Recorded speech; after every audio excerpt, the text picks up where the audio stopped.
Assalamualaikum warahmatullahi wabarakatuh. Pada kesempatan kali ini, kita akan membahas mengapa guru harus berubah dari budaya kerja sendiri-sendiri ke budaya kerja kolaboratif. Pada dasarnya, manusia adalah makhluk individu yang pasti akan membutuhkan bantuan dari individu lainnya. Namun, kenyataannya kadang bekerja dengan individu lainnya memerlukan banyak sekali konflik, sehingga pada akhirnya orang akan lebih nyaman bekerja dengan diri sendiri.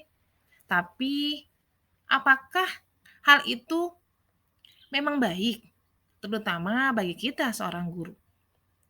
Untuk mengetahui lebih jelasnya, mari kita akan saksikan beberapa tayangan berikut ini.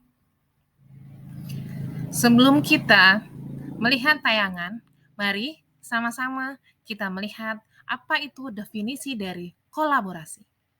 Kolaborasi adalah kerjasama yang dilakukan oleh seseorang guna mencari jalan keluar dari suatu permasalahan atau guna menyelesaikan proyek tertentu. Kolaborasi merupakan upaya sadar dalam mencapai tujuan bersama yang telah ditetapkan melalui pembagian tugas atau pekerjaan. Pembagian kerja bukanlah sebagai bentuk pengkotak-kotakan kerja, tetapi masih dinilai sebagai suatu kesatuan yang semuanya terarah pada pencapaian tujuan bersama.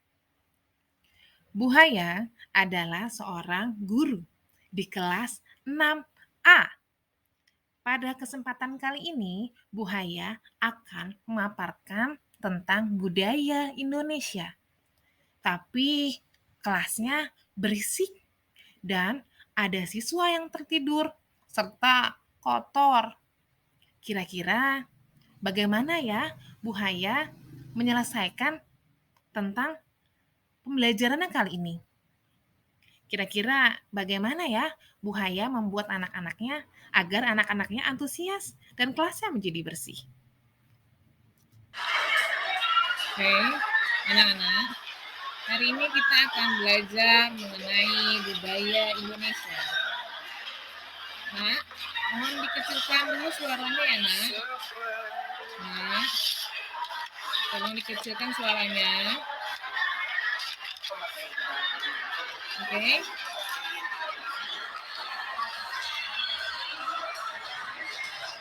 Budaya Indonesia adalah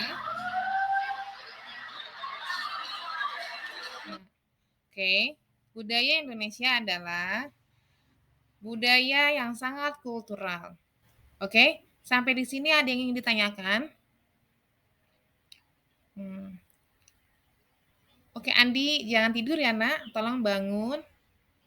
Oke, sekian pembelajaran kita kali ini. Semoga kalian dapat menjadi budaya Indonesia yang lebih baik lagi. Di sisi lain, Buhaya melihat kelasnya Pak Joko. Anak-anak sangat interaktif. Kemudian, Pak Joko juga terlihat sangat bahagia. Kira-kira bagaimana ya Pak Joko bisa membuat kelas seperti itu? Buhaya berharap kelasnya bisa seperti kelasnya Pak Joko. Anak-anak bisa belajar, interaktif, tidak berisik. Semua anak-anak mendengarkan apa yang guru bicarakan. Kemudian anak-anak aktif bertanya, anak-anak berkelompok, belajar bersama. Buhaya merasa bahwa dia harus merubah gaya belajarnya. Seperti Pak Joko. Baik, anak-anak, bagaimana pembelajaran kita hari ini? Menyenangkan, Pak. Selanjutnya, Buhaya berpikir, apa yang salah dalam pembelajarannya? Kenapa pembelajarannya anak-anak tidak seperti kelasnya Pak Joko? Kelas Buhaya anak-anak berisik, bahkan ada anak yang tertidur. Kemudian anak-anak banyak tidak menyimak tentang materi yang Buhaya jelaskan. Apakah pembelajaran Buhaya sangat membosankan? Ataukah pembelajaran Buhaya sangat tidak disukai? Ataukah Bu Haya salah dalam metode pembelajarannya? Tapi kelasnya Pak Joko sangat interaktif. Bagaimana Pak Joko bisa memperlakukan hal seperti itu? Kelas Pak Joko, anak-anak sangat belajar mandiri. Semua anak-anak mendengarkan penjelasan Pak Joko. Bahkan ada anak yang aktif bertanya. Kemudian anak-anak pun merasa bahagia dan gurunya pun merasa bahagia. Kira-kira apa yang akan saya lakukan berikutnya?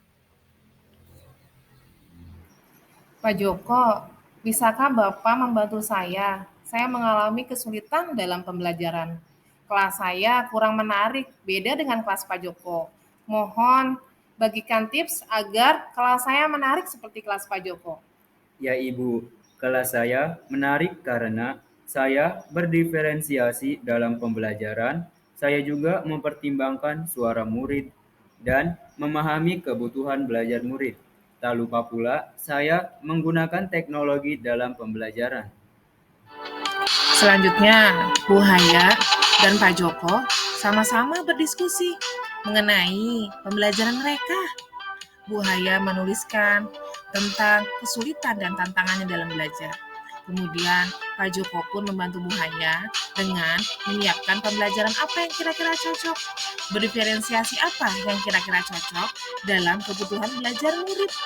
Kemudian mereka berdua berkolaborasi, menentukan desain pembelajaran apa yang akan mereka lakukan berdua untuk memecahkan masalah pembelajaran Bu Haya. Selanjutnya, mereka berdua akan berkolaborasi di dalam kelas.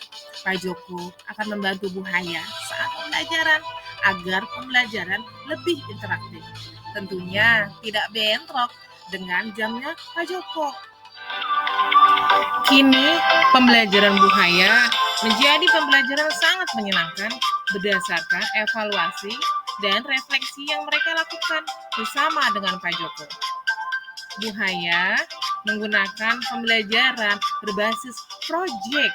Kemudian anak-anak berkolaborasi, anak-anak berdiskusi. Tak lupa pula Bu Haya menggunakan media teknologi yang menghadirkan budaya Indonesia dari Indonesia Timur. Kemudian anak-anak mempresentasikan budayanya sendiri-sendiri sesuai dengan daerah masing-masing. Sehingga anak-anak lebih bahagia.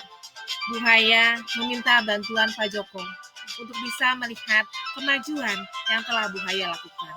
Kemudian meminta Pak Joko untuk merefleksi pembelajaran Bu Haya.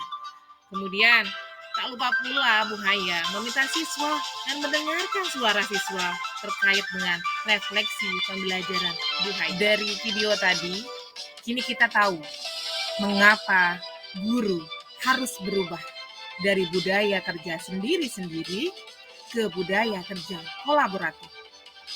1. Guru dapat menerima kritik dan saran yang baik sehingga dapat meningkatkan mutu pendidikan. 2. Guru tidak lagi terbebani dengan kegiatan belajar mengajar karena setiap ada masalah atau proyek, guru akan mencari solusinya bersama-sama untuk memperoleh well-being dalam pembelajaran. 3. Memudahkan guru untuk dapat berdiskusi dan berbagi praktik baik terkait pengajaran. 4. Memudahkan guru untuk melakukan evaluasi dan refleksi dari setiap kegiatan atau pembelajaran yang dilakukan agar pembelajaran semakin bermakna.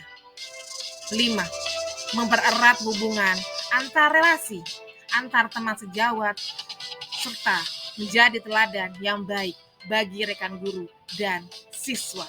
Mari sama-sama kita berkolaborasi untuk mewujudkan pendidikan yang lebih baik.